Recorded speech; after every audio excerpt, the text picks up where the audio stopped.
हे प्रभु यीशु, तेरा धन्यवाद तेरी दिव्य उपस्थिति के लिए, तेरे सभी वरदानों, आशीष, कृपादानों के लिए। आज तेरा वचन सुनने के लिए तेरी आराधना में बैठे तमाम तेरे भाई बहनों को प्रभु मैं तुझे समर्पित करता हूँ। प्रार्थना करता हूँ कि प्रभु अनुग्रह, आशीष, कृपा प्रदान करना, तेरे वचनों को सुनने, वचनों के ऊपर मनन चिंतन करने के लिए पवित्र आत्मा प्रदान करना, ताकि तेरे वचन मेरे इन सभी भाई बहनों के हृदय में घर कर जाएं। प्यारे साथियों, आज हम मनन चिंतन करने जा रहे हैं संत मार्कुस के सुसमाचार अध्याय 1 उनके वचन 6 से 11 तक। आज के इन वचनों में हम पाते हैं यूहन्ना बपतिस्ता प्रभु यीशु को बपतिस्मा देते हैं। उस घटना के बारे में हम पढ़ते हैं। प्रभु यीशु स्वयं विनम्र होकर के यरदन नदी में जाते हैं। उन तमाम पापियों की भीड़ में निर्दोष मेमना पश्चाताप का बपतिस्मा लेने जाता है। उन्हें किसी पश्चाताप की जरूरत नहीं थी, क्योंकि उन्होंने कभी कुछ पाप नहीं किया। वे तो निर्दोष हैं, तो फिर वो पापियों के साथ पश्चाताप का बपतिस्मा क्यों ग्रहण करते हैं? वे उस यरदन नदी में आपके और मेरे पापों को लेकर जाते हैं और हमारे पापों को लेकर के वो हमारे लिए पश्चाताप करते हैं, पिता से प्रार्थना करते हैं। सारे संसार के पापों को लेकर वो मेमना वहां पर खड़ा होता है, संसार के पाप हरने वाला। सारी दुनिया के पापों को लेकर हमारा ईश्वर, हमारा यीशु यरदन नदी में खड़ा होता है।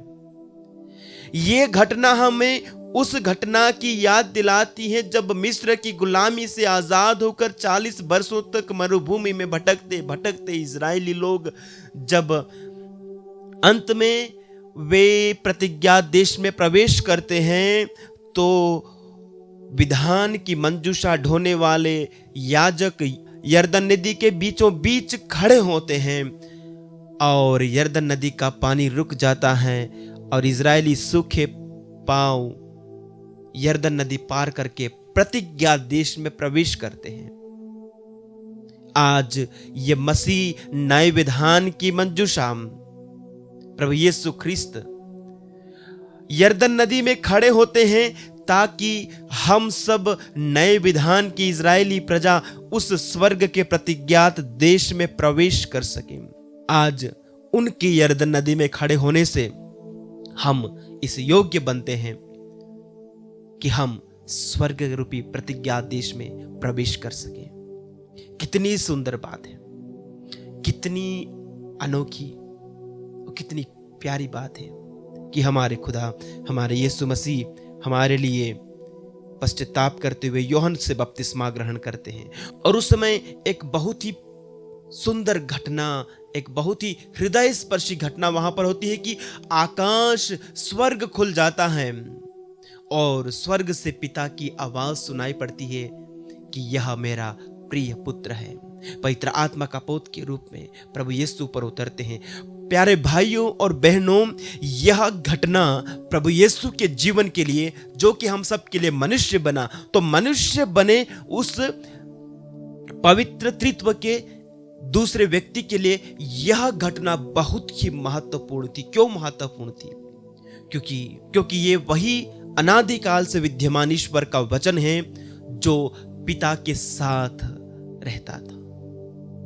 वह स्वर्गीय सिंहासन छोड़कर ये प्रभु यीशु अब इस दुनिया में आए हैं मनुष्य बन करके।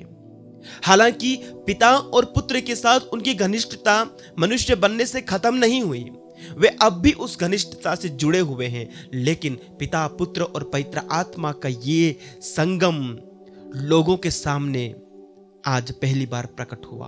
ये पिता, पुत्र और पवित्र आत्मा की एकता लोगों के सामने प्रकट हो गई। पिता, पुत्र, पवित्र आत्मा त्रिएक ईश्वर का प्रकाशन लोगों के सामने हुआ और पिता ने लोगों के सामने यह घोषित किया कि यह मेरा प्रिय पुत्र है। ये सुनना, ये घोषणा लोगों के सामने सुनना प्रभु यीशु के लिए बहुत ही महत्वपूर्ण और बहुत ही मायने रखने वाला था। प्यारे साथियों, इस वाणी ने प्रभु यीशु के हृदय को पिता के उस असीम प्रेम, पिता के अनन्य प्रेम से भर दिया और पवित्र आत्मा ने उतर करके प्रभु यीशु को सशक्त किया, सामर्थ्यवान किया आने वाली उन तमाम चुनौतियों और उन तमाम विरोधों का सामना करने के लिए और उस राह पर चलने के लिए जहां वो दुनिया और शैतान के सारे कामों को चुनौती देते हुए ईश्वर के राज्य की घोषणा करते हुए उसकी स्थापना करेंगे और क्रूस पर अपना बलिदान दे करके वे उस मुक्ति को हासिल करेंगे जो इंसान ने खो दी थी।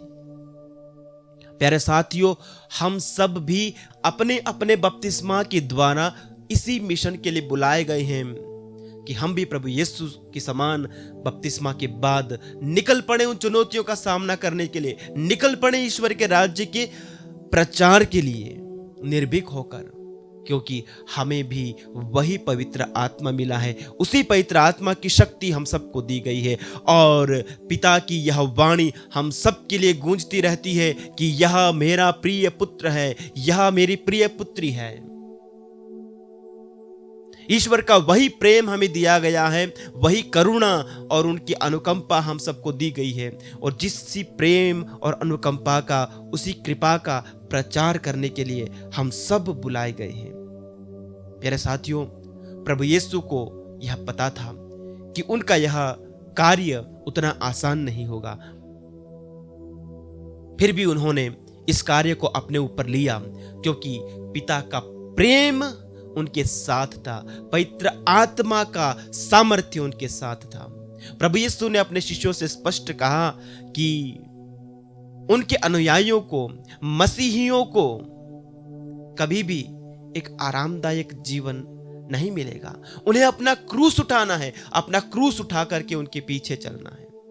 तो जब हम प्रभु यीशु का अनुसरण करते हैं तो हमें अपना क्रूस उठाना है, हमें दुख तकलीफ सहनी है। लेकिन ये दुख तकलीफ, ये परेशानियां, ये चुनौतियां, ये अत्याचार, ये हिंसा हमें कभी भी विचलित नहीं कर सकती, हमें हतोत्साहित नहीं कर सकती। प्रभु यीशु कभी भी हतोत्साहित नहीं हुए।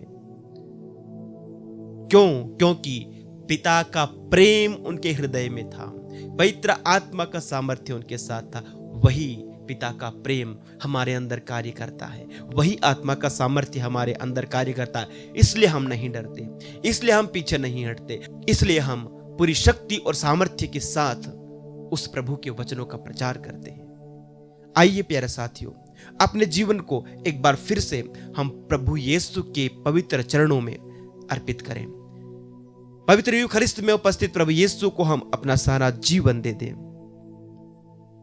और प्रार्थना करें, हे प्रभु, तू हम सबको पिता के प्रेम से भर, पवित्र आत्मा के सामर्थ्य से भर, ताकि हम बड़ी हिम्मत और उत्साह के साथ, लगन और समर्पण के साथ तेरे वचन के साक्षी बन सके।